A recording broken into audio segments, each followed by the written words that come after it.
Malware to Toten released July 15th, 2021 in the Season 4 Reloaded update. Taking place in East Berlin, the conversion-ready binary repeater standard, aka the crbr-s, is the map's wonder weapon. The base version of this weapon is a fully automatic laser pistol that has what's called a copycat companion module. This floating orb allows the weapon to shoot 2 bullets at once for the price of 1. This weapon also has 3 different variants that can be randomly dropped by zombies. The Blazer is an assault rifle that fires a constant beam of energy. The Diffuser is a shotgun that fires 5 lasers at once. And the Swarm is a 2-round burst hand cannon that fires multiple explosives. This map would also add a couple new enemies. The Tormentor. This crystallized zombie will act like a suicide bomber and will explode when near you or when killed. The Disciple. This zombie floats around, and when your other zombies will charge them up to make them more powerful, increasing their speed, health, and damage. Mule Kick would reappear on this map. Its ability to allow you to hold a third weapon stays the same, but the perk would also gain the abilities to let you craft 2 pieces of equipment at once for the price of 1, allows zombies to drop ammo, will slowly reload your non-equipped weapons, lets you have a 25% chance to not consume any equipment when used, and if you down you can buy the perk back instantly to get your third weapon back. And Klaus is a friendly that appears on the map. This guy acts much like the Civil Protector from Shadows of Evil. Upon building him, will follow you and assist you in killing zombies.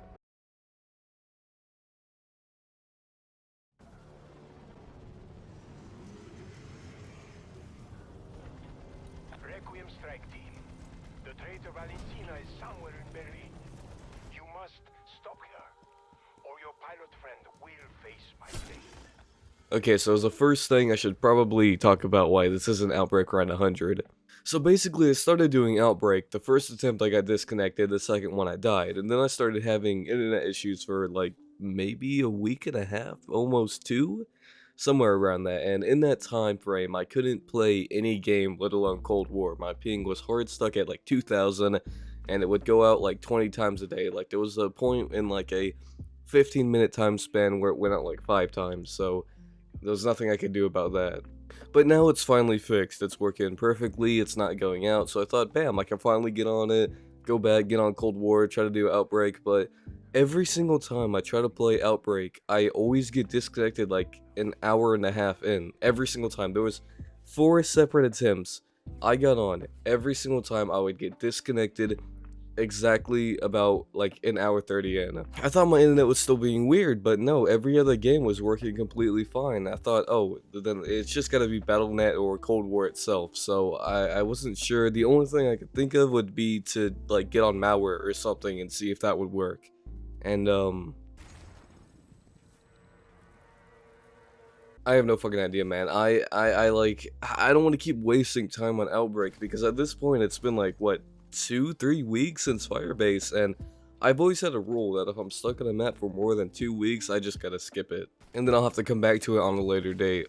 The last thing I could think of would be just go in local play and play offline. Even though I wouldn't have any of my skills or anything like that, it's fine. If I can do it, I'll just find a way to do it, I guess.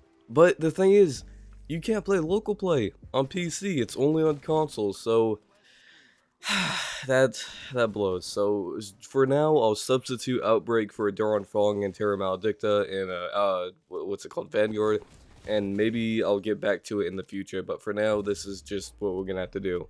Anyways, I left spawn at round 6, making my way through the map to turn on power. To turn on power in the map, I'll have to kill 2 Tempests that drop a power fuse. Once I get them, I'll go to the power switch, put them in, and turn it on. After that, I head to the pack machine where I can start a little event. In this, a Disciple will spawn in, I just gotta kill him and I'll turn on Pack-a-Punch. And then I actually go ahead and put Brain Raw on my spaz, since I can use the turn zombie to break open a doorway to grab a pair of hands. Next, I grab some pieces of a bunny to activate this map's bunny Easter egg. This version of it brings us to a nightclub, and in here we just simply have to survive about 3-4 waves of zombies. This unfortunately was just a big waste of time because I just got the same weapon I had but a worse rarity, so nice. Next, I dug up another port for Klaus and killed the Krasny that spawned in to get another port. And if you wonder why I didn't put the Krasny in the intro, it's because he didn't technically, like, get introduced on this map. He was an Outbreak. Anyways, with these 3 ports I got, I built the man himself, or the robot himself. Now that he's on the map, I can bring him to this locker to open it up. In here is a black light, and with this I can find 3 codes around the map to open up a safe. Opening up the safe will reveal the crbr-s to me. Next, I need to save about 150,000 points, since Treyarch thought the way to fix Black Ops 4's pack-a-punch system was to raise it from 50k to 50k to pack-a-punch a single weapon, so nice, Treyarch, just, it's much better than double tap. Even though I need to save points, I'm absolutely just, like, painfully addicted to PhD and Speed Cola in this game. Being able to shoot and run at the same time is just, like, the best quality of life change you could ever have in any game, especially zombies, and I can't play without it. And then on top of how far you can slide with PhD is just, like, I'm gonna miss PhD slider so much. Since, like, we got flopping back and they put it in MWZ, I can't imagine they'll go back. It's so painful. It's just so ass in that game. My high round plan was to train near the pack machine with the crbr-s, spaz with shatter blast, and the Howler with napalm burst.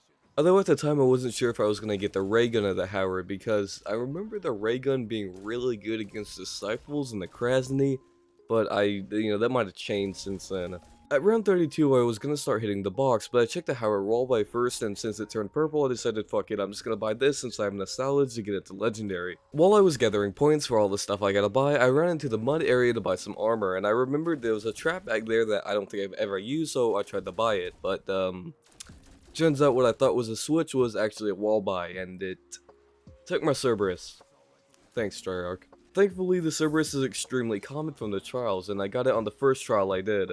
Well, now I know about that, so let's hope it never happens again, but knowing me, I can imagine I'll probably do that again one day. So this is the high round strat I ran for the entire match. Like every other Cold War strat, it's simply just train in a large area on the map. This area, it can get a little bit intense though. This map throws a lot of specials in a round. I really like this training spot though. It is like just wide enough to get the horde up, get them all in a little section. But it's also just tight enough to where you always need to be paying attention, so I quite like that. And paying attention my ass was not. Does that make any sense? Anyways, I went down at round 65. I swear on my Thrasher I was spamming X and Ether Shroud did not go off, man. Little bro let me down. Since it's Cold War, going down is only slightly fucked up, but as long as you either keep stamina up or get it back quickly, you'll be fine. I recently played MWZ as part of a free weekend, and going from that game's movement to this one's is it's just the most, well, it's jarring how different it is. I thought MWZ's movement was gonna be mostly the same, but you are a slug. You are an absolute just fucking slug in that game. You, even with stamina up, you're like 0.2082 miles per hour. And that's so fucked up, because if every zombies game is gonna be like MWZ's movement from that one, which I'm pretty sure it's gonna be, I think it might kill the mode for me, like straight up. I have high hopes for COD 2024, but they honestly have been lessened by that, so that kind of blows. I went down one more time in this game, but I for the life of me cannot find when it happened in the footage. I went over this shit like a million times. I straight up just can't find it.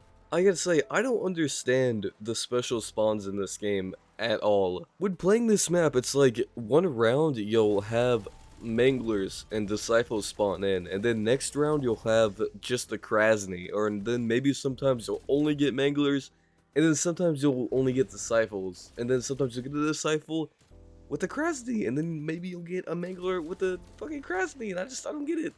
An example is round 99 was a Mangler round. I only got Manglers, and then round 100 was a Disciple round. It's just a little bit strange to me. It's kind of cool, I guess. Maybe you get a break, because I fucking hate Manglers in this game. They're one of the most annoying pieces of shit you could ever face in any zombies game. So not having to deal with them every round that's quite nice.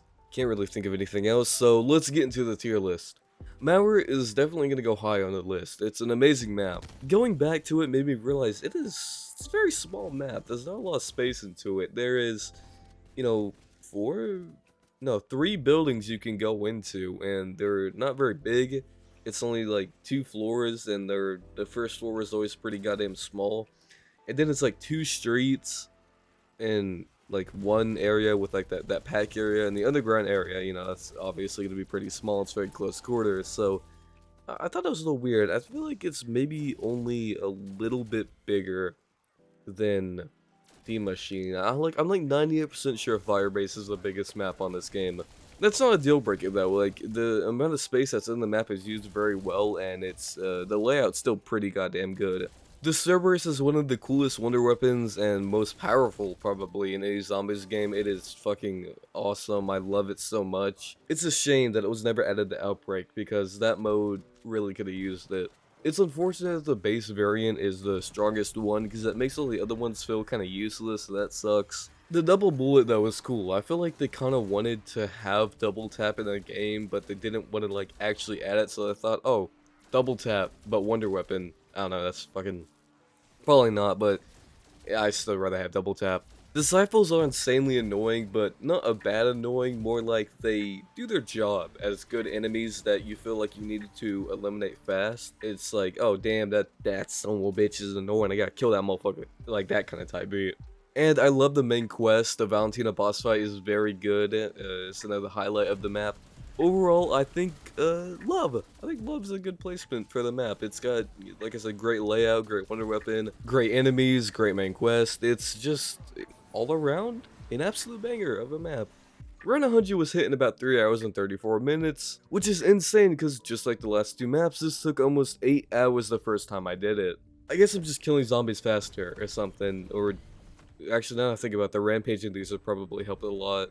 Honestly, this is probably the most fun round 100 on this game. This strat was really goddamn fun, but maybe only slightly above the machine because that's obviously my favorite map on this game, and it's a little bit of a shame that the Megaton is only on that map. I miss him. Miss the guy a lot.